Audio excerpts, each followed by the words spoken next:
네, 반갑습니다. 네, 또 뵙습니다. 어제 뵙고 오늘 아침에도 또 뵙습니다.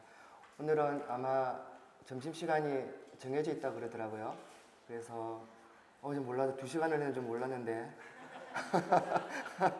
정말 너무 죄송하고 오늘은 어쨌든 시간을 맞추어서 여러분하고 어제보다는 조금 자유롭게 시작하고자 합니다. 여러분 베드로 너무 좋지 않습니까? 여러분 베드로 너무 좋은데 실수 많은 베드로, 그리고 베드로 스캔들. 베드로 스캔들이 뭡니까? 예수님을 저주하면서 쌍욕, 그 당시의 단어로 쓰게 되면 오늘날 할 수 있는 최고의 욕이 뭡니까? 그 욕을 예수님을 향해서 퍼부었다라는 것이죠. 그것도 3번이나. 어른 앞에서 한 것이 아니라 어린아이, 계집 종이라고 얘기하는데 그 아이 앞에서 자기 살고자 예수님을 비난하고 저주했던 그 사람. 여러분, 그 이야기가 이 교회 안에 퍼졌다 한번 해봅시다. 예를 들면 제가 여러분 앞에 설교를 하는데 저 사람이 예전에 예수님을, 교회를, 하나님을 얼마나 비난하고 얼마나 저주했는지 그 사람이야. 그럼 부끄럽지 않을까요? 많이 부끄러울 것 같아요. 예전에 그렇게 살았다면. 그런데 하나님께서는, 아니 예수님께서는 그 베드로 스캔들을 가진 베드로로 하여금 요한복음 21장에서 회복시켜 주시지요. 먼저 찾아가십니다. 그리고는 베드로야, 네가 나를 사랑하느냐? 이 사람들보다 또는 이 모든 것보다 나를 정말 사랑하느냐? 라고 물으시고는 베드로가 말하기를 내가 주님을 사랑하는 줄 주께서 아시지 않느냐?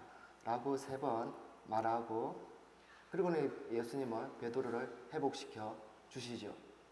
그때 베드로는 자기가 가지고 있던 예전의 스캔들을 매듭지었습니다.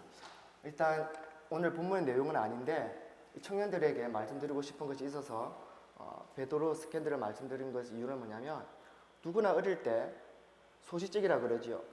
청년의 시절에, 중고등부 시절에, 질풍노도의 시기라 그럽니까? 그 시대 때 분별력이 약하여서 가지 말아야 될 길을 갈 수 있는 사람이 있을 수 있습니다. 베드로는 분별력이 있음에도 불구하고 스캔들을 일으켰다는 거죠. 만일 이 스캔들을 가지고 그가 예수님께서 회복시켜 주시지 아니하고 그 시대 때 내가 예수님 제자 중에 수제자였어, 그 닉네임 하나만 가지고 교회 지도자가 되었다 하면 그 공동체의 사람들이 베드로를 과연 리더로서 인정을 했겠느냐? 그렇지 않았을 겁니다. 그것을 알았기 때문에 예수님께서는 그 베드로 스캔들을 매듭지어 주셨습니다. 어떻게 매듭지어 주셨는가? 디베레 바닷가에서 니 날 사랑하느냐? 라고 물으시고 그것을 제자들이 듣게 하셨습니다. 제자들이 듣게 하시고 예수님께서 베드로를, 그 스캔들을 다 용서해 주시고 그를 지도자급을 회복시켜 주셨다. 그것을 아셨기 때문에 그 제자들이 들었고, 그래서 사도행전을 가게 되면 여전히 베드로가 청중을 향해 예수님을 증언할 수 있었다라는 것이죠. 그럼 베드로 스캔들을 가지고 그가 증언했다면 난 이 말 못 믿겠다, 너는 우리의 리더가 될 수 없다라고 하지 않았겠습니까? 그런데 주님께서 베드로를, 그 스캔들을 매듭지어 주셨다. 무엇을 말하고 싶은가? 여러분, 초등부 시절에 아니면 중고등부 시절에, 때로는 지각이 있는 청년의 시절에 죄의 유혹을 따라 넘어질 수 있습니다. 가지 말아야 될 갈 수도 있고, 그래서 수많은 사람들의 비난의 대상이 될 수 있다는 것이죠. 나는 그 길을 가고 싶지 않았는데 그 소동의 중심에 떠밀려서 그 가운데 있을 수도 있습니다. 그렇게 되면 사람들이 자기를 볼 때 왜곡된 시선으로 바라볼 수 있죠. 저 예전에 저런 사람이었다, 저 예전에 이런 일을 했었다. 맞습니다. 그 사실, 그 일이 지워지지 않습니다. 베드로 스캔들 지워졌습니까? 안 지워졌습니다. 그럼에도 하나님께서는, 예수님께서는 그 베드로 스캔들을 매듭짓고 그를 사도로, 제자에서 사도로, 그리고 나중에는 결국 이방인의 사도로 그를 사용해 나가십니다. 여러분, 주님 안에서 예수님께서 나를 사랑하셨던 것, 예수님께서 나를 위해 죽기까지 자신의 생명을 나를 위해 주셨다 라는 그 진리 안에서 자유하고 그것들을 누리면서 그 스캔들을 극복해 나갔으면 좋겠습니다. 분명히 연약함이 있을 수 있습니다. 넘어진 게 있을 수 있습니다. 지워지지 않습니다. 지워지지 않는데 우리는 그것을 극복해 나갈 수가 있다. 어거스틴이 너무나 좋은 분 아닙니까? 그러나 그의 과거는 사생활을 낳을 정도로 문란하고 타락했습니다. 그가 복음을 듣고 그가 회심을 하기 시작했죠. 그리고 그 회심 이후에 많은 주의 일들을 해서 내려갔는데 그때 어느 날 길을 가다가 예전에 그와 놀았던 여인이 있었습니다. 어거스틴과 놀았던 여인. 그러면서 그 여인이 어거스틴에게 뭐라고 합니까? 나랑 같이 다시 예전에 그 즐거움을 누려보자 라고 얘기하니까 어떻게 해요? 부끄럽지 않겠습니까?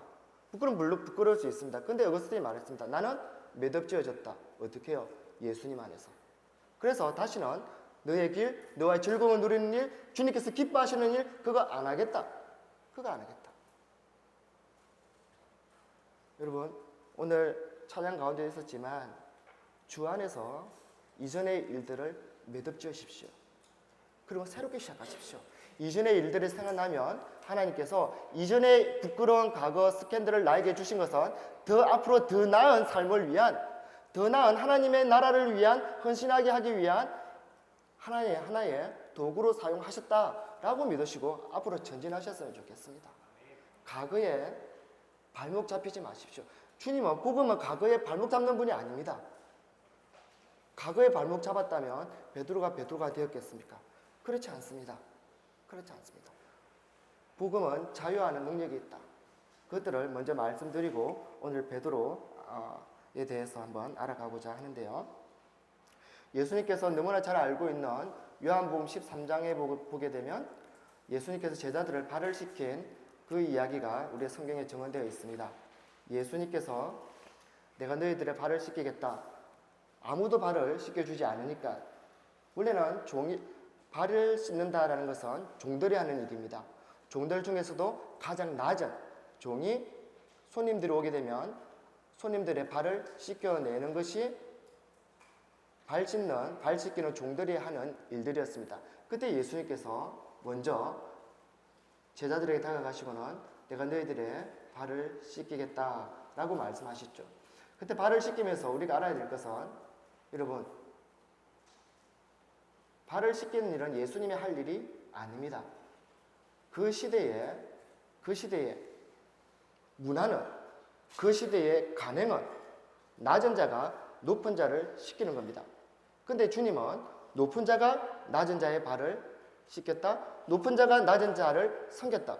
이것은 무엇입니까?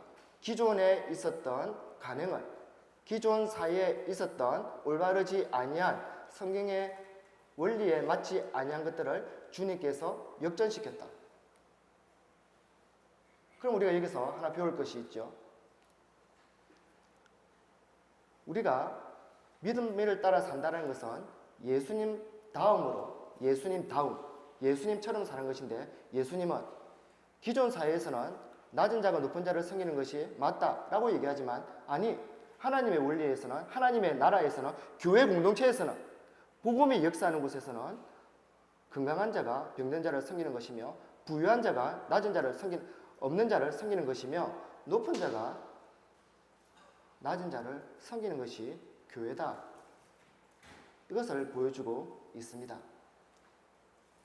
그것을 예수님께서 쏘아 올렸다. 이게 오늘 베드로가 쏘아 올리는 공이라고 얘기했는데, 높은 자가 낮은 자를 섬기는 것, 기존 사회에 있는 잘못된 관행을 타파하는 것, 그것을 누가? 예수님이 먼저 쏘아 올렸고, 오늘 베드로가 쏘아 올리게 되고, 베드로와 함께 했던 동역자들이 쏘아 올리게 되고, 오늘날 여러분이 쏘아 올려야 됩니다. 그것들을 이어나가고자 하는 것이고, 예수님께서는 발을 씻기겠다 하시면서 니네들 나한테 얼마나 충성했냐? 자, 충성도에 따라 먼저 발을 씻겨주겠다. 그렇게 얘기하지 않으셨습니다. 우리 사람들은 팔이 안으로 굽는다 라는 원리에 따라 나한테 좋은 일들을 많이 한 사람, 나랑 친한 사람, 나와 가까운 사람에게 손길이 먼저 가고 그를 향해서 사랑이 더 많이 가는 것들이 인간의 모습일 수 있습니다. 그러나 주님께서는 그렇게 하지 아니하시고 나를 충성한 사람 모두 순서대로 서라 하지 아니하시고 가룟 유다의 발도 씻겨 주셨습니다. 왜요? 그 사람도 그 가룟 유다도 하나님의 사랑을 받아야 될 대상이었기 때문입니다. 그렇다면 여러분, 우리는 가끔 생각합니다. 저 사람은 사랑받을 만한 가치가 없어. 저 사람은 나에게 해로운 사람이었어. 저 사람은 나에게 전혀 도움이 되지 아니하고 오히려 나를 해치는 사람이야. 예수님의 편에서는 가룟 유다 같은 사람이겠죠. 가룟 유다 사람 같은 사람에게 우리는 그의 발을 씻기를 거부합니다. 그게 사람의 본능이지요. 그게 사람의 제된 모습일 수 있습니다. 그게 사람의 자연스러움일 수도 있는데 주님께서는 그렇지 아니하셨습니다. 가룟 유다의 발도 씻겼다. 그렇다면 믿음이라는 건 무엇인가? 사람의 본능을 이기는 겁니다. 내 본능은 저 사람을 사랑하기가 싫습니다.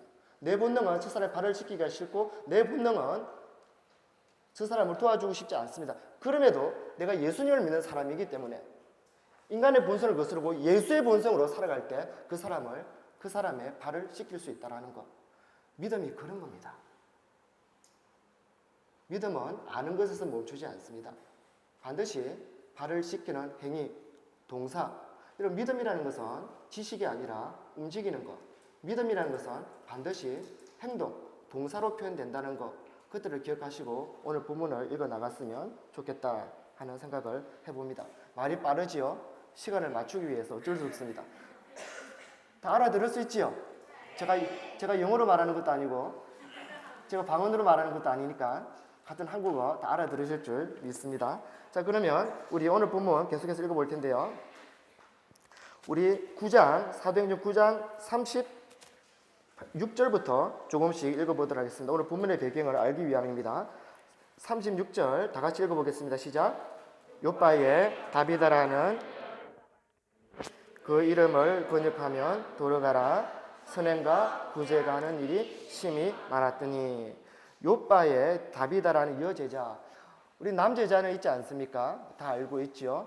근데 이 다비다라는 여제자가 있다. 성경에서 여제자라는 단어를 처음으로 닉네임이 붙은 사람이 도르가 다비다인데 그 사람이 선행과 구제에 심히 열심을 내었습니다. 그런데 그에게 병이 들었습니다. 37절 다 같이 시작. 그때에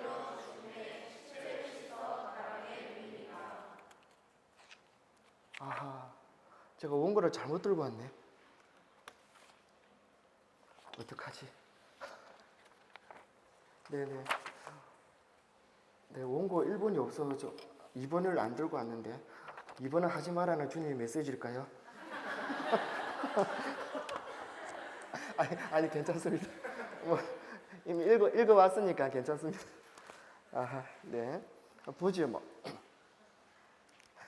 병이 들어 죽었음에 시체를 씻어 다락에 누이니라. 여러분 그 이스라엘에 가게 되면 우리는 3일장을 하지요. 3일장을 하는데 이스라엘은 덥다 보니까 시체가 빨리 썩을 수 있습니다. 그러니까 당일 장사합니다. 여러분 사도행전 5장에 보게 되면 우리 삽비라라는 사람이 거짓말을 해가지고 성령의 진노로 인해 가지고 죽지 않습니까? 그날 장사하지요. 그렇다면 그날 장사하는 게 그 시대 때 풍습이고 절차입니다. 그런데 오늘 보니까 죽었지 않습니까? 죽었는데 어디에 놔뒀다? 다락에 있다. 장사하지 않는다. 그러고 보게 되면 그 여제자 다비다와 함께 있었던 제자들의 그 친구들, 동료들이 참 좋은 것 같습니다. 그리고 좋은 친구를 만나는 거, 좋은 믿음의 동역자를 만나는 거, 그만큼 복이 없습니다. 여러분의 믿음을 알고 싶거든, 내 믿음의 수준이 어느 정도인가라는 걸 알고 싶으면 나를 보지 마시고 여러분의 친구를 보십시오. 여러분의 친구가 여러분의 믿음을 증명해 줍니다. 나의 친구가 경건의 능력이 있다면 경건의 능력을 가진 자들과 어울리는 것은 왜인가? 나도 그와 같은 부류의 사람이기 때문에 경건의 능력을 가진 자들과 어울릴 수 있습니다. 이 여제자 다비다가 죽었을 때 장사하지 아니하고 시체를 다락방에 누이는 그는 38절 다 같이 읽겠습니다. 룻다가 요바에서 가까운지라 제자들이 베드로가 거기 있음을 듣고 두 사람을 보내어 지체 말고 와 달라고 간청하니. 요바에 있었는데 그 근처에 북쪽으로 좀 가게 되면 루다라는 곳이 있습니다. 거기에 베드로 사도가 와 있는 겁니다. 베드로 사도가 와 있다라는 것을 알고는 이 도르가의 다비다의 친구 제자들이 베드로를 초청하기 위해서 빨리 오십시오라고 얘기를 하고 있는 거죠. 그리고는 베드로가 자초지종을 들은 듯합니다. 자초지종을 들은 듯하니 뻔하지 않겠습니까? 아이고야, 다비다가 죽었는데 나를 그 친구들이 와가지고 나를 부른다. 왜 불렀겠습니까? 살려내라는 거 아니겠습니까? 살려내라. 그럼 여러분은 어떻겠습니까? 가겠습니까? 안 가겠습니까? 이때까지 베드로가 죽은 자를 살려낸 적이 사도행전을 보면 있습니까? 없습니까? 이전에 없지 않습니까? 자기가 지금 경험해 보지 않은 사건이거든요. 경험해 보지 않은 사건이 막닥떨어졌는데 자기가 해보지 않은 일을 하려고 하면 두려움이 앞섭니다. 그럼에도 불구하고 여제자들이 와가지고 간청했을 때 요바로 갑니다. 이게 베드로의 믿음일 수 있는데 베드로가 사도행전을 보게 되면 예수님을 참으로 많이 닮았다. 예수님의 모양이 나온다. 여러분 우리 알다시피 우리가 예수님께서 말씀하셨습니다. 너희가 내 안에 있으면 내 제자가 되리라 라고 말씀하셨죠. 여러분 우리가 예수님 안에 있다고 해봅시다. 예수님 안에 있으면 밖에 있는 사람들이 나를 볼 때 누구를 봅니까? 나를 봅니까? 예수님을 봅니까? 내가 예수님 안에 있어요. 그러면 밖에 있는 사람들이 나를 볼 때 예수님만 보게 되어 있습니다. 믿음이라는 것은 나를 드러내지 아니하고 예수님을 나타내는 것이다 라고 정의할 수 있는데 나를 주고 예수님을 드러내는 것, 그게 믿음인데 베드로가 예수님 안에 있었기 때문에 예수님을 가지고 있었던 그 모양을 계속해서 닮아가고 그 흉내를 낸다 그럴까요? 예수님처럼 행하는 것들을 많이 볼 수가 있죠. 계속해서 보겠습니다. 같습니다. 39절 다 같이 읽겠습니다. 시작. 베드로가 일어나 그들과 함께 가서 이르매 그들이 데리고 베드로 곁에 서서 울며 도르가가 그들과 함께 있을 때에 지은 겉옷을 다 내보이거늘.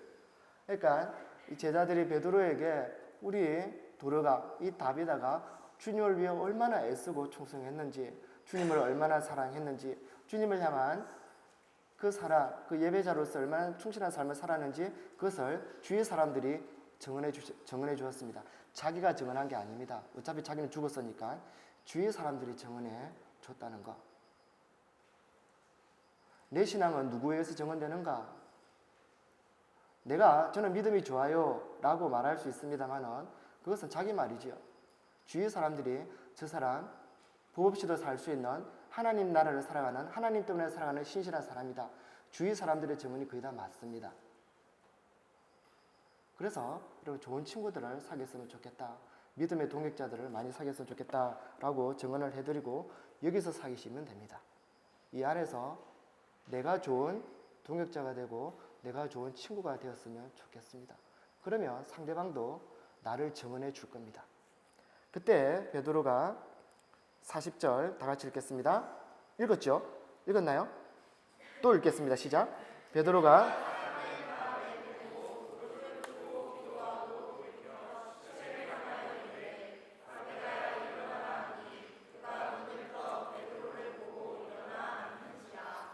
베드로가 사람을 다 내보냈다. 이게 오늘 저녁에 볼 다비다 됐습니다. 달리다굼 아시죠? 달리다굼, 그러니까 야이로의 딸이 병들어 죽었습니다. 죽었을 때 예수님께서 그 야이로의 딸이 시체가 있는 곳에 올라가서는 주위의 사람들을 모두 다 내보냅니다. 그것은 저녁에 알려드리도록 하죠. 주위의 사람들 다 내보내고는 소녀야 일어나라 달리다굼 하니까 그 죽었던 야이로의 딸이 일어나지요. 자, 이것을 연관시켜 보게 되면 다비다야 일어나라. 예수님께서는 달리다굼 했는데 아람어로 이것을 다비다야 일어나라 아람어로 바꾸면 다비다굼입니다. 다비다굼. 베드로 예수님 정말 많이 따라한 것 같지 않습니까? 사람을 다 내보내고 그 언어까지 따라하는 모습들을 보여주고 있는데 그리고는 그가 눈을 떠 베드로를 보고 일어나 앉았다. 41절에 다 같이 읽겠습니다. 베드로가 손을 내밀어 일으키고 성도들과 과부들을 불러 들여 그가 살아난 것을 보였습니다. 42절 다 같이 읽겠습니다. 시작.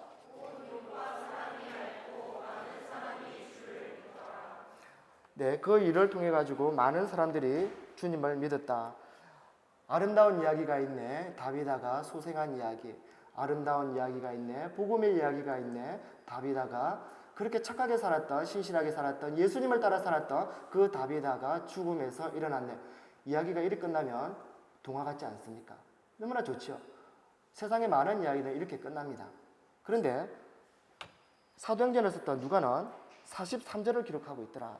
43절 다 같이 읽겠습니다. 시작. 베드로가 요바에 여러 날이 있어 시몬이라는 무두장이 집에서 머무니라. 우리는 이 43절 아무것도 아닌 것 같은데 누가가 이것을 기록함으로써 많은 이야기들을 하고 싶어 합니다.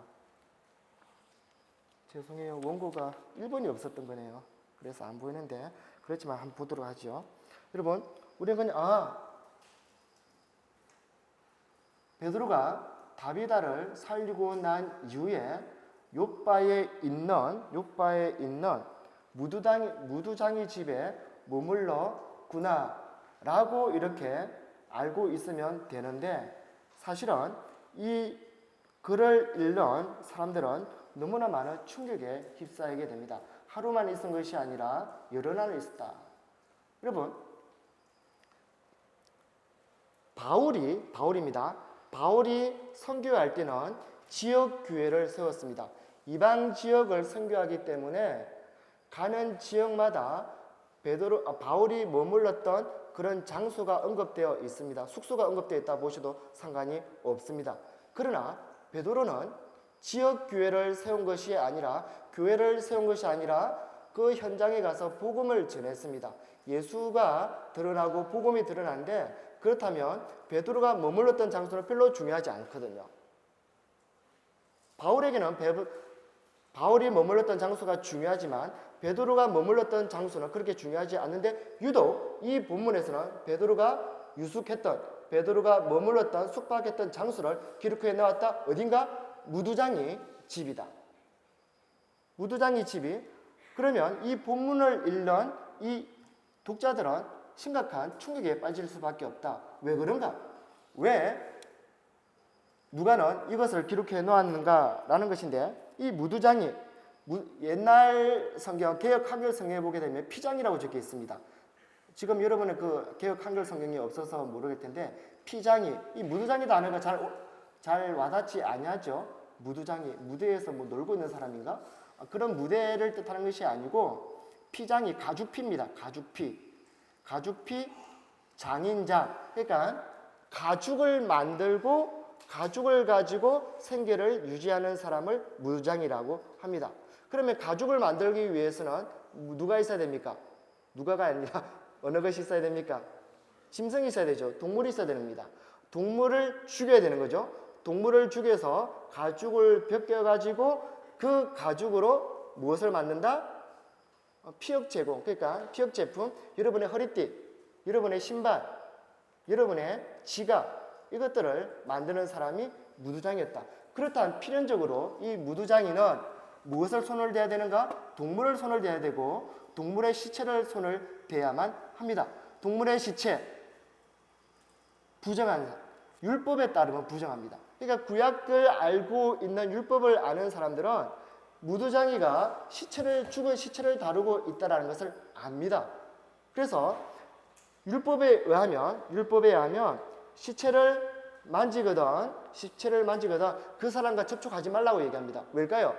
시체는 부정합니다. 그런데 이 무두장이가 그 시체를 만졌습니다. 그러면 시체가 가지고 있는 부정함이 이 무두장이에게, 시체를 만진 사람에게 전이가 된다고 합니다. 전염이라 보는 게 낫겠죠. 이렇게 전염된다라고 보게 되고, 그러면 이 전염된 사람을 누군가 또 만졌다. 그러면 그 사람도 이 부정에 전염되었다. 그래서 모두가 부정한 사람이 되는 겁니다. 그래서 그 시대 때 율법은 시체를 만지지 마라, 부정하다. 그 사람을 만진 사람도 부정하다. 그것 때문에 이 무두장이와 함께하고 싶은 사람이 없었다는 겁니다. 왜요?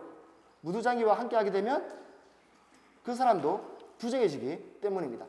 이런 부정하다는 것은 그 당시에 지옥을 얘기하는 겁니다. 거의.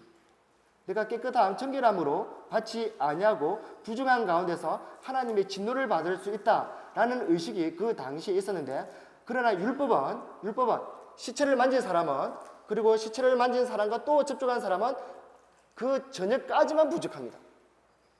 그 낮 동안 부정하지, 그 이후에는 계속해서 온종일 그의 삶의 전생애가 부정한 것이 아닙니다. 저녁에는 정결 예식을 따라 그 부정함을 씻어낼 수 있는 기회를 주님께서 주셨습니다. 그런데 예수님 당시에, 지금은 여러분은 예배당, 교회를 내 집처럼 들락날락 하지만 그 시대 때는 너는 교회에 오지 마라 라고 한 세 부류의 사람이 있었습니다. 너는 교회 오면 안 된다. 너는 예배당에 오면 안 된다. 너는 예배를 드려서는 안 된다 라고 하며 예배당에서 쫓아낸 사람, 회당에서 쫓아낸 세 부류의 사람이 있었는데, 첫 번째가 창기입니다. 창기고, 두 번째가 세리입니다. 세리, 민족의 반역자로 보는 거죠. 세리가 무슨 죄를 지었습니까? 어찌 보면 로마 정부가 세금을 걷으라 해서 걷었을 뿐인데, 물론 나쁜 사람은 그 세금을 걷으라 라고 했을 때 1,000만 원만 걷으라 했지만 2,000만 원, 3,000만 원 걷고는 1,000만 원, 2,000만 원 입마에 폭격했기 때문에 적입니다. 그리고 또한 로마 이방인을 위해서 살았기 때문에 너는 이방 사람들과 같은 사람이야, 이방인으로 취급했습니다. 사실은 유대인입니다. 세리도 유대인이었고 창기도 유대인인데 니네들은 교회 오면 안 된다. 그럼 예배당에 참여하지 못한다는 것은 그 사람이 천국 시민으로서, 하늘나라 백성으로서 떨어져 나간 사람, 구원받지 못한 사람을 여긴 사람이거든요. 그래서 그 시대 때 사람들은 창기와 세리는 하늘나라에 결코 있을 수 없는 사람이다. 근데 그 사람들을 누가 만나주셨다? 예수님 만나주셨죠. 그때의 기존 간행은 니네들은 교회에 올 수 없으며 복음을 들을 수 없으며 천국에 탈락된 사람이었다라고 했으나, 예수님께서는 그 기존 질서에, 기존 간행에, 기존에 있는 그 사회적 풍습을 거부하고 그들을 만나주시고, 아니, 너도 하나님의 백성으로, 하나님의 딸로, 하나님의 아들로서 그들을 영접해 주셨습니다. 세 번째 부류가 무두장입니다. 이 무두장이는 시체를 다루고 있기 때문에, 부정하기 때문에, 여러분 좀 전에 말씀드렸지 않습니까? 그 시체를 맞은 낮 동안은 부정합니다. 근데 밤에는 회복될 수 있는 시간이 있죠. 근데 예배 들어오지 말라고 하고 있습니다. 만일 예배 들어가려면 그 다음날 예배를 들어가기 위해서는 그 전날 부정했지만 정결 예식을 따라 그 부정함을 제거하고 그 다음날 예배당에 가면 되잖아요. 그럼에도 너는 예배당에 오지 말라. 너는 부정한 사람이다 라고 그들이 정의했기 때문이다. 그 사회가 가진 편견이었습니다. 그 사회가 가지고 있던 잘못된 지식이었습니다. 그럼에도 그것이 그 사회는 맞다. 그래, 그게 맞겠다라고 하면 모두가 인정하는 분위기였죠. 그러니 이 무두장이는 공동체 안에 살 수가 없었습니다. 왜요? 옆에 있으면 어떻게 되는가? 그날은 내가 손을 잡지 않았거든요. 그날은 내가 시체를 만지지 않았습니다. 그럼에도 사람들은 나와 접촉하는 것을, 나의 손을 만지는 것, 나와 대화하는 것, 그것을 끌끌어 가기는 너는 사람이 아니잖아. 너는 사람이 아니잖아. 너는 어차피 지옥 갈 거잖아. 너는 우리 공동체 안에 사람이 아니야 라고 하며 그들을 무두장이를 밀어냈습니다. 근데 만일 공동체 안에 무두장이 있다, 그럼 난리가 나는 겁니다.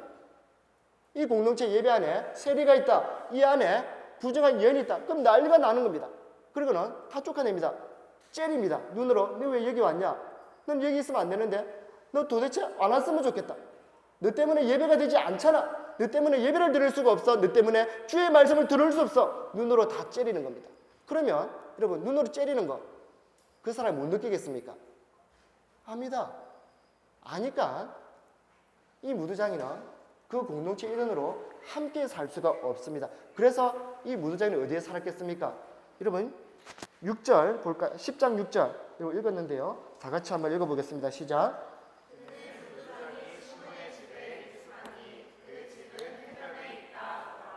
어디에 있다고요? 해변에. 네. 마을에 있어야죠. 시내에 있어야 되죠. 사람이 거기에 살아야 되는데 그곳에 못 사니까 밀릴 수밖에 없는 겁니다. 그래서 해변에 살고 있었다라는 것을 알 수 있었죠. 그러면 지금은 여성의 인권들이 많이 발달되어 가지고 남녀 평등 다 좋습니다. 사회가 발전하고 진보하고 성숙되었다라는 하나의 정표이기도 한데 예수님 당시에는 이 여성의 인권이 별로 없었습니다.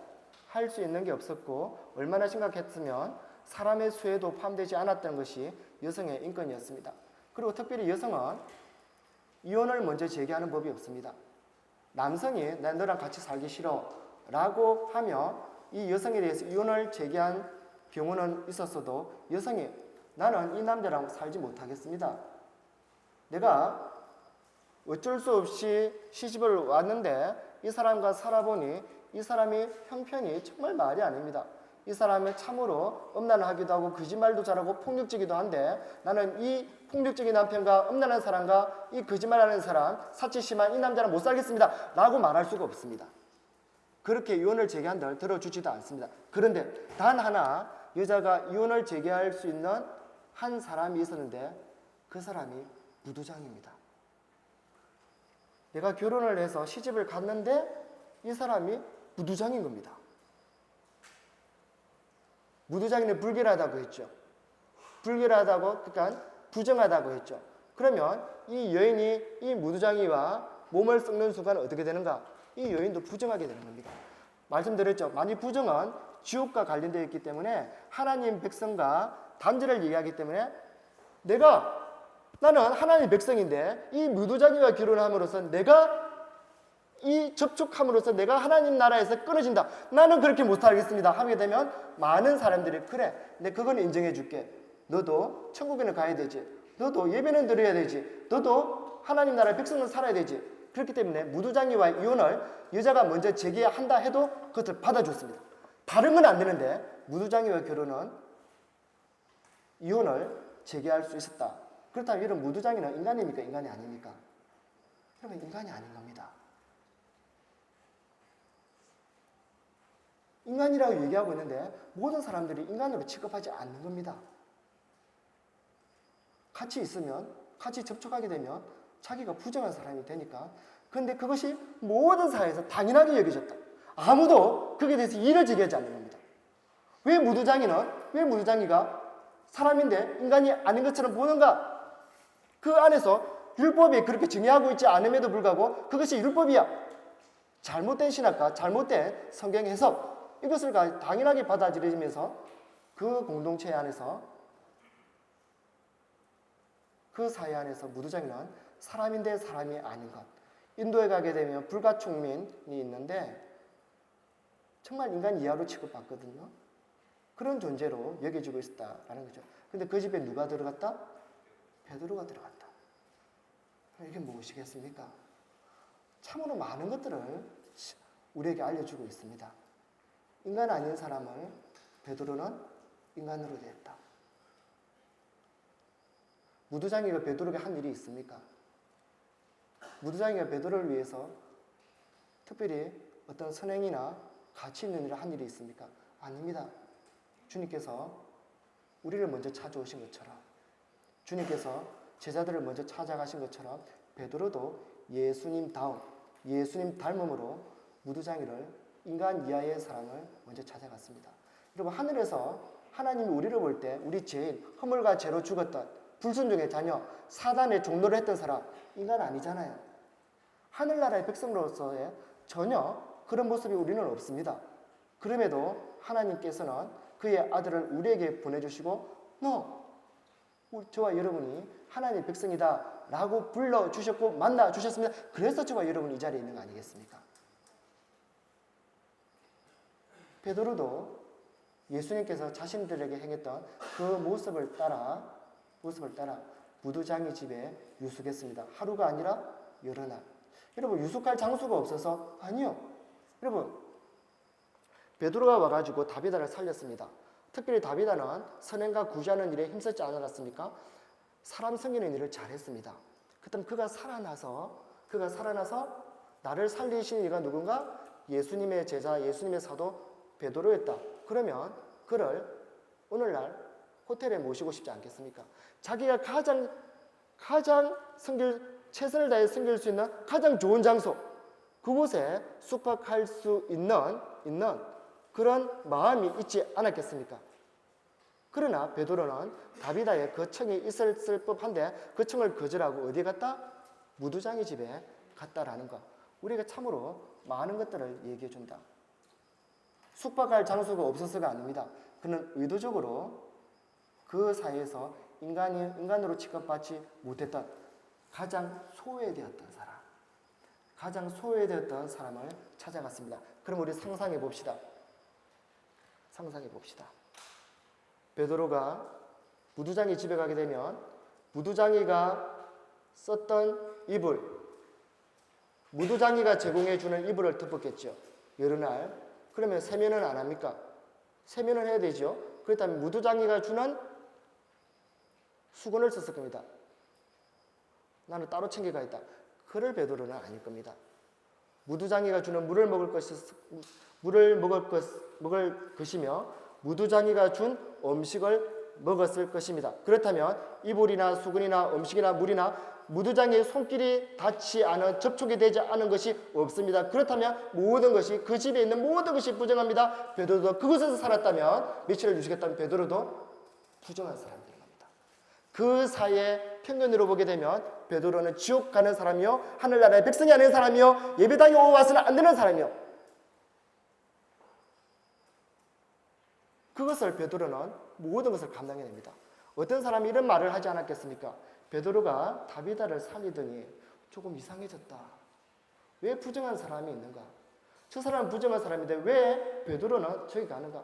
나는 이때까지 베드로를 주님의 사도로 물었는데 율법을 무시하는 사람이구나. 나는 더 이상 베드로를 주의 사도로 보지 않겠다라고 하며 실족하며 비난했던 사람이 있을 수도 있습니다.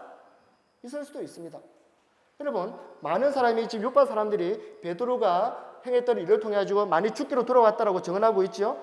42절에 보니까 온 요파 사람이 알고 많은 사람이 주를 믿더라. 이까지는 좋습니다.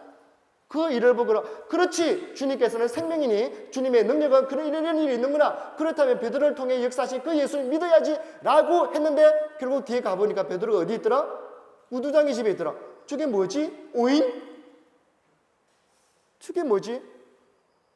나는 그렇다면 저런 베드로를 따를 수가 없다. 많은 사람들이 돌아왔으면 우리는 오늘날 의장관리라 그럽니까? 의장관리? 경영을 생각합니다. 그렇다면 경영을 해야 될 텐데 그 안에서 실족한 사람이 생길 수 있는 그 일을 행하더라. 많은 사람이 갈등하겠죠. 내가 어떻게 해야 될까? 무두장이 집에 갈 것인가? 아니면 많은 사람들의 의장관리를 할 것인가? 베드로는 의장관리를 택하지 아니하고 무두장이 집에 가는 길을 택했습니다. 왜 그렇겠습니까, 여러분? 이게 중요한데요. 모두가 인간이 아니라고 쳐다보는 그 사이에 편견이 있을 때 이렇게 그 편견을 깨지 않으면 잘못된 것인데 옳다라고 여기지는 그 사이의 간행을 깨지 않으면 결코 주의 나라는, 주의 교회는 역사하지 않습니다.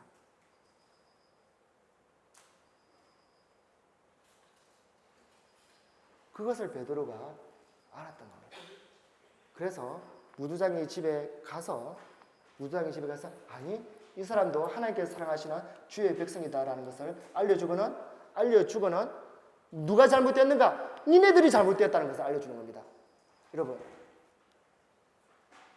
피혁 제조공, 신발, 지갑, 벨트 유대인들이 사용했을까요? 안 했을까요? 이건 필수품입니다. 허리에 띠를 띠어야 되거든요. 그렇다면 그거 누가 만듭니까? 무두장이가 만든 겁니다. 그들이 지갑이 있다면 그 지갑, 그걸 누가 만든 겁니까? 무두장이가 만든 것이죠. 아니, 무두장이가 만든 제품과 그가 만든 그 물건들을 애용하면서도 정작 그 만든 물건을 만든 사람은 부정하다, 인간이 아니다라고 취급하는 거, 이거 모순 아닙니까? 정말 부정한 사람이라면 부정한 사람이 만든 그 지갑과 벨트와 그 신발도 부정하다고 여기면서 사용하지 않아야 되죠. 그런데 그건 사용하고 싶은 겁니다. 특별히 여러분, 오늘날 지갑 뭐가 유명합니까? 구찌, 프라다, 뭐 이런 조르지오 아르마니 그런 거 사용하고 싶지 않습니까? 명품이죠. 그러면 그 시대, 오늘날 명품 분위기가 있었다면 그 시대 때도 유명한 무두장이가 만드는 그 명품, 좋은 거, 그거 사용하고 싶은 그런 지도자가 있었지 않았겠습니까? 그럼에도 불구하고 그것을 사용하면서도 그를 만든 무두장이는 인간이 아니다라고 하는 사회적 모순, 공동체 안에 있는 비성경적인 간행, 그런 것들을 베드로는 꿰뚫어 보고는 아니지. 하늘나라는 어떻게 확정되는가? 교회의 건강은 어떻게 예수님 모양으로 닮아가는가?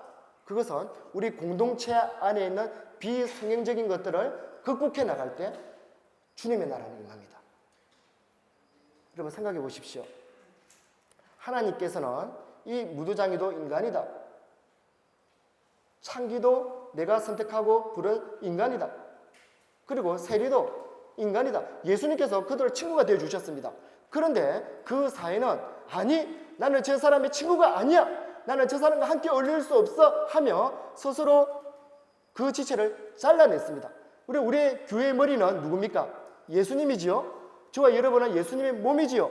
모든 사람이 다 연결되어 있습니다. 그런데 그 공동체가, 그 교회가, 이 안에 조직이 나는 저 사람 잘라내겠다. 자기 팔을 잘라낸 겁니다.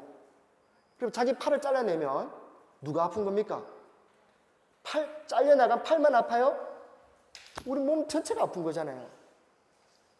손가락에 가시만 있어도 몸 전체가 다 아픈데 무두장이를 비롯한 모든 사람을 잘라내므로써 스스로 병들어가고 있는 거예요. 그렇게 되면 복음이 예루살렘과 온 유대와 사마리아와 땅끝까지 복음이 전거될 수 없다는 것을 알았습니다. 복음이라는 것은 오직 성령이 너희에 임하시면 어떻게 됩니까? 복음의 학사 순서를 다 알고 있지요. 예루살렘, 유대, 사마리아, 온 땅이죠. 그때 지금 베드로는 예루살렘에서 시작해서 사마리아, 지금 유대와 사마리아에서 복음이 확장돼야 되는데 이 공동체 안에 있는 자기 모순, 이것이 극복되지 않으니까 복음이 진전이 없는 겁니다. 그래서 베드로는 교회 안에 있는, 공동체 안에 있는 자기 모순을 극복해 나가자 하고 있는 것이죠. 사람 아닌 사람을 사람으로 회복시켜주는 모양을 이루어 나가고 있습니다. 여러분, 이것을 지금 추상적으로 적용해냈는데 조금 더 구체적으로 적용하게 되면, 여러분이 나가게 되면 저 뒤에 있는 쓰레기들 치우는 사람이 있겠죠. 오늘날 사회에서는 환경 미화원입니다. 그리고 누군가는 점심때 그리고 저녁때 이 수련회 끝나고 나서 배달을 시켜 먹을 수 있습니다. 라이더들이 있죠. 라이더들이 갖다 줍니다. 근데 뉴스에서 간간히 나온 건 뭡니까? 환경 미화원을 그리고 라이더들을 그렇게 하대하는 사건들을 접하게 되지 않습니까? 그럼 신기하죠? 그들이 갖다 주는 음식은 좋아하면서도, 그들이 있기 때문에 치워주는 깨끗한 환경을 그들은 누리면서도 그 일을 하고 있는 사람들을 하대한다. 그것이 자기 모순입니다. 이웃사랑이 없는 겁니다. 여러분이 그런 사람이라면 자기 모순이 극복되지 아니한 사람으로서 결국 하나님 나라를 확장하는 도구로 사용되지 못합니다.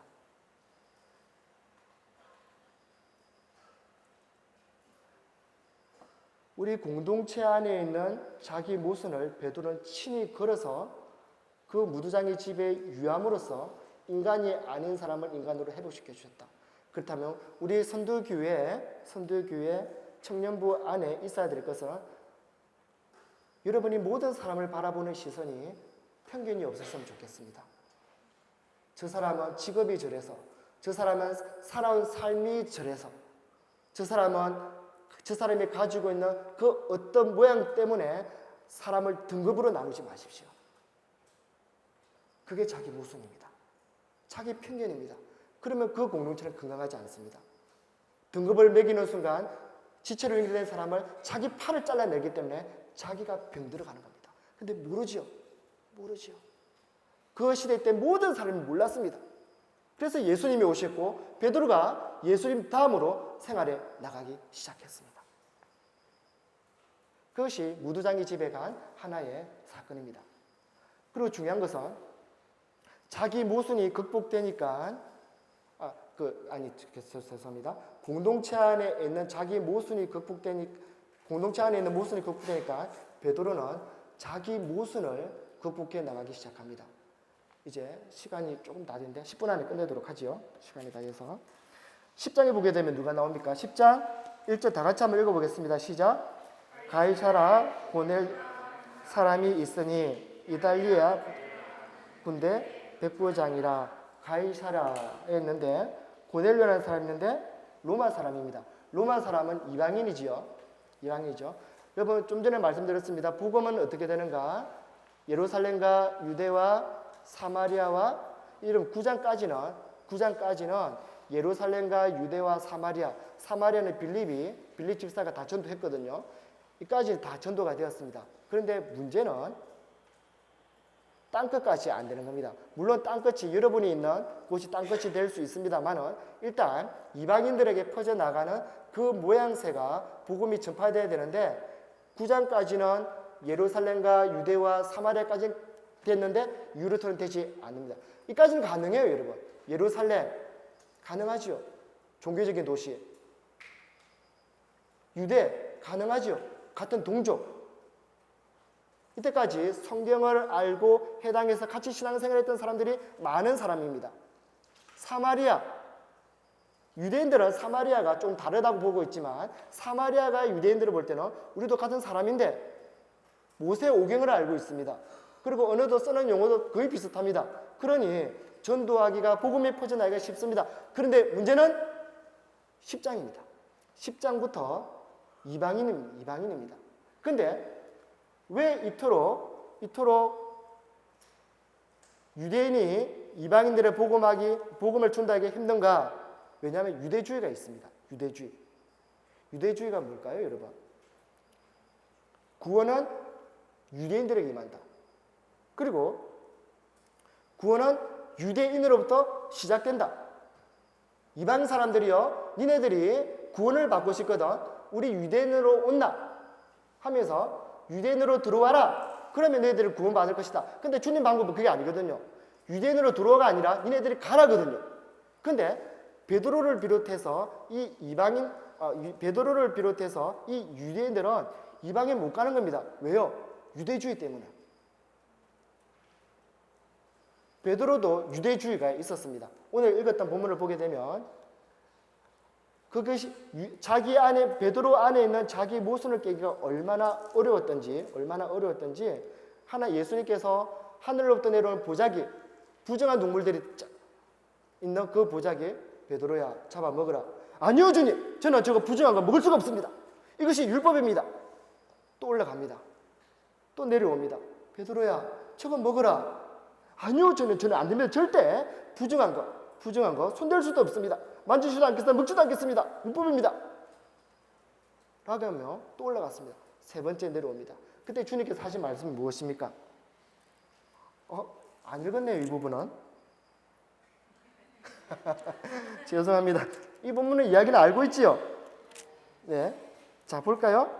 우리 10장 14절 다 같이 읽겠습니다. 10장 14절 시작.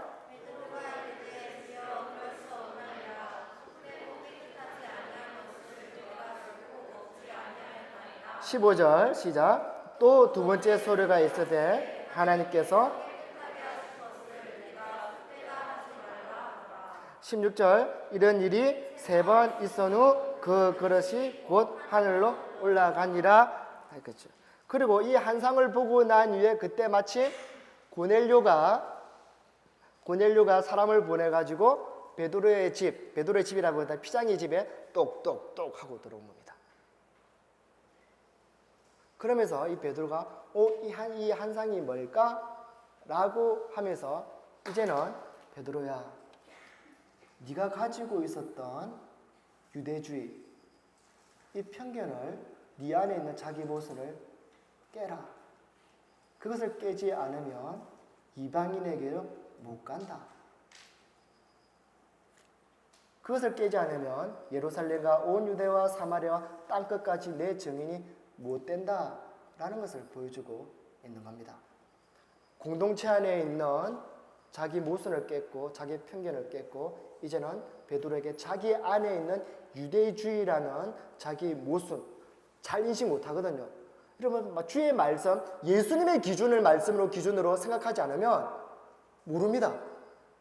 모든 사람들이 그렇대, 모든 사람들이 이렇게 살아간대, 모든 사람들이 이렇게 생각한대, 그럼 나도 휩쓸려 나갑니다. 그래서 말씀이 없고 예수님이라는 기준이 없으면 그게 안 보이거든요. 근데 주님께서는 그 유대주의를 깨고자 환상을 보여주시고 내가 하늘에서 내려왔다? 너에게 갔다? 너도 유대인으로서 이방인에 갈 것을 명하고 있습니다. 그리고 나서는 이방인에 대한 복음이 열리기 시작합니다. 이 베드로가 고넬료를 전도함으로써 볼까요? 우리 10장 44절 다 같이 읽겠습니다. 시작. 베드로가 이 말을 할 때에 성령이 말씀을 듣는 모든 사람에게 내려오시니 베드로가 고넬료 지방 이방인 집에 가서 말씀을 전했다. 복음을 전했습니다. 예수님이 누구신가? 하나님의 아들 예수 그리스도 십자가에 죽으신가? 부활을 증언할 때 누가 임했다고요? 성령이 오순절에 임했던 그 성령님이 그들에게 임하는 걸 보기 시작했습니다. 그러면서 세례를 주고 그들이 모세의 율법을 모르기도 하고 어찌 보면 이방인임에도 불구하고 할례를 받지 않았음에도 불구하고 성령이 임하는 것을 보면서 그들에게 세례를 주었습니다. 그래 너희들도 주의 백성이다, 하늘나라의 백성이다 하고 인정해 줍니다. 근데 그 사건이 일파만파로 다 퍼졌습니다. 유대로 돌아왔더니 예루살렘 돌아왔더니 베드로 너 뭐했냐? 왜 이방인에게 세례를 베풀었냐? 라고 하면서 베드로 곤욕을 치르기 시작합니다. 주의 말씀을 따라 자기 모순을 극복하고 공동체에 있는 모순을 극복했을 뿐인데 베드로가 많은 주위의 동역자들로부터 비난을 받기 시작했습니다. 그러자 베드로가 그 환상에 대해서 그리고 주께서 나에게 하신 말씀들을 간증하기 시작하죠. 그러면서 그렇게 일단락이 됩니다. 그러면서 등장하는 게 누굽니까? 바울이 등장합니다. 바울은 누굽니까? 이방인의 사도죠. 여러분 9장에서 10장으로 넘어갈 때 베드로가 무두장의 집에 유숙하는 그 사건이 없었다면 베드로가 무두장의 집에 유숙하는 그 사건은 무엇인가? 자기 모순, 공동체 안에 있는 모순, 잘못된 비성경적인 원리 그리고 자기 안에 있는 자기 모순을 깨는 것이 있고 난 이후에야 사도행전 10장으로 넘어가게 되고 12장, 13장 쭉 나가면서 바울이 나타납니다. 그러면서 주의 말씀에 따라 예루살렘과 온 유대와 사마리아와 땅끝까지 복음이 이방인에게 증언되기 시작했고 그래서 저와 여러분이 여기에 있는 겁니다. 그리고 자기 모순을 깬다는 거 이것은 성경적이지 않잖아 라고 하며 행동하는 말씀의 사람이 되는 거 쉽지 않습니다. 많은 사람들이 넌 도대체 무슨 별종이냐라고 쳐다봅니다. 베드로가 별종이 되어버렸습니다. 지금 예수님이 성천하시고 난 5년이 지난 시점이거든요. 5년이 지난 시점 동안 이방인의 전도는 안 된 겁니다.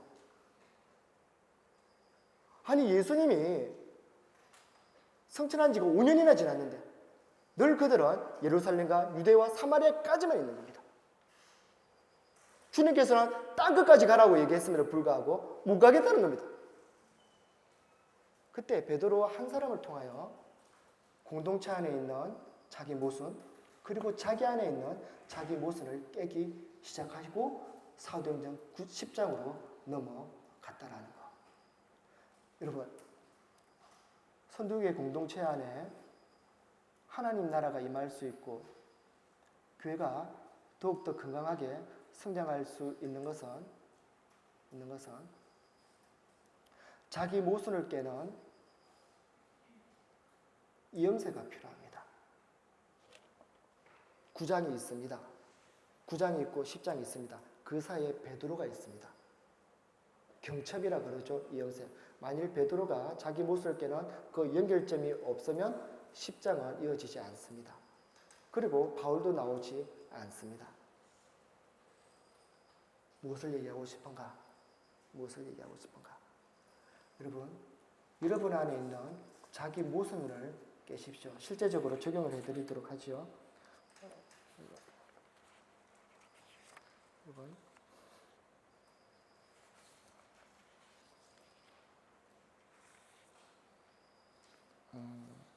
제가 적용을 해왔는데 죄송합니다.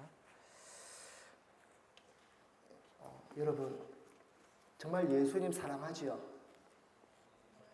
예수님 사랑하기 때문에 예수님의 말씀 따라 살고 싶어 하는 줄 믿습니다. 그리고 부활의 능력을 여러분이 경험하고 전파하기를 원하기를 그 마음을 가지고 있다라는 거 알고 있습니다. 그런데 여러분, 부활이 있기 전에, 복음이 완성되기 전에 예수님의 고난이 있었습니다. 자기 십자가가 있었다라는 것이죠. 오늘날 나는 주님의 영광을, 주님을 기쁘시게 하는 삶을 살아야지, 여기에는 좋습니다. 그런데 그 앞서에 자기를 부인하는 자기 부인의 삶이 없습니다. 자기 깨어짐이라 그러죠. 자기 깨어짐은 없고 늘 누구만 보이는가? 옆에 사람만 보입니다. 저 사람은 왜 저래? 저 사람은 왜 저래? 저 아이는 왜 저럴까? 아니요. 자기 깨어짐이 없으면 항상 그 사람이 보입니다. 이것이 자기 모순 아니겠습니까? 예수님을 닮아가겠다 하고는 자기는 깨어지지 않습니다. 예수님을 사랑한다라고 하면서도 주의 말씀은 경청하지 않습니다. 나 예수님을 알기를 원합니다 라고 하면서 성경을 읽지 않아요. 나 하나님의 뜻대로 살고 싶습니다 라고 하면서도 하나님의 뜻을 구하는 기도는 없지 않습니까? 여러분, 그게 자기 모순입니다. 그거 안 깨면요, 여러분 결코 여러분의 영적 성숙은 없습니다. 부활을 노래하는데 자기가 죽는 일은 거부합니다.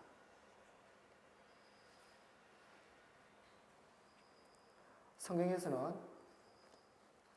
한 알의 밀알이 죽어서 썩으면 많은 열매를 맺는다. 좋아하죠. 근데 여러분의 포인트는 누굽니까? 많은 열매에 포인트를 두지 않습니까? 내가 죽는 것은 거부합니다. 내가 죽으면 아프니까. 내가 죽으면 아프니까 네가 죽으라고 얘기하는 거예요. 그게 모순입니다. 이 물건을 사용하고 싶는데 무주장님이 싫은 겁니다.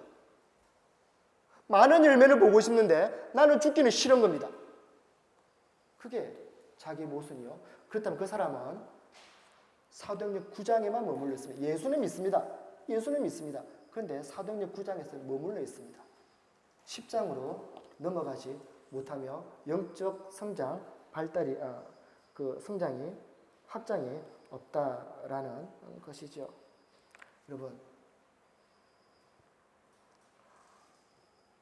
섬기는 사람이 되고 싶고 사랑을 베푸는 사람이 되고 싶는데 내 눈앞에 내가 손해보는 일이 있으면 결코 손해보지 않으려고 하죠.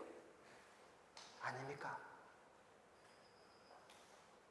많은 유익을 누리고 싶는데 내가 손해본다? 나는 손해보고 싶지 않은 겁니다. 그게 자기 모순이죠. 예수님도 내가 손해보고 싶지 않다라고 하셨다면 하늘에서 이곳에 내려오실 이유가 없는 겁니다. 예수님은 자기를 비우시고 우리에게 생명을 주셨습니다. 그럼에도 불구하고 우리는 주께 받은 생명이 좋은데 나를 비우기는 싫어합니다. 모순이 딴 데 있지 않냐고 저와 여러분 안에 있습니다. 근데 이것이 극복되지 않으면 공동체는 아픕니다. 건강하게 보이는 듯 하지만